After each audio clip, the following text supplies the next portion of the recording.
Dragan Čedikovski, še sklepno dejanje sezone, po 35 odigranih tekmah v bistvu zadnja tekma odloča o boju za Evropo. Pa dobro, kako bi rekel, jaz sem vesel, da zadnja tekma odloča o tem. To pomeni, da smo v pripravljenem obdobju dobro delali, da atmosfera med igralci fenomenalna in da si to, da odločamo o naši usodi, zaslužimo in da to ne bomo izpustili iz rok.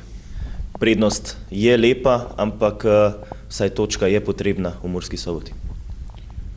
Ne bomo nič kalkulirali, mi v Mursko Soboto gremo zmagati, kajti če kalkuliraš, da greš na piko ali kaj, včasih se marsikaj zgodi, tako da gremo po 3 pike, gremo zmagati in gremo osvojiti 6 pik v sezoni. Kakšno je vzdušje v garderobi? Vemo, da je kar precejšen pritisk na mlade igralce, ki verjetno niso vajeni takšnih pomembnih tekem. Ni pritiska, mislim, da v slačilnici je vzdušje fenomenalno, da atmosfera je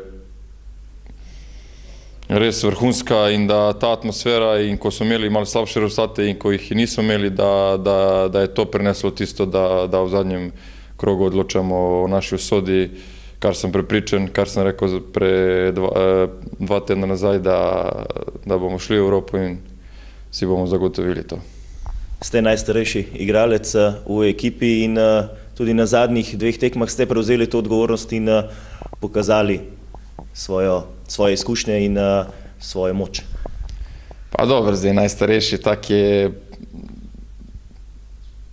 mislim, pri 31 let, da sem najstarejši, to je dokaz, da se marsikaj v Sloveniji spremenilo glede gospodarstva, glede finančne krize, glede vsega. Ampak kar se tiče tega, to je itak normalno, da bomo mi starejši na čelu z mano, z knezom Halilovićem prevzeli tisto, kar se od nas pričakuje in da pripeljemo to tako, kot se spodobi. Kakšno tekmo pa lahko pričakujemo v nedeljo? Vemo, Mura si je že zagotovila dodatne kvalifikacije. Pa mi pričakujemo, da bo Mura šla na zmago. Normalno, oni imajo kje zgubiti, bo igrali sproščeno, mi smo tudi polni samozavesti, polni te želje po zmagi, gremo zmagati, tako kot sem prej dejal, da gremo osvojiti 6 pik. Najlepša hvala, srečno. Hvala.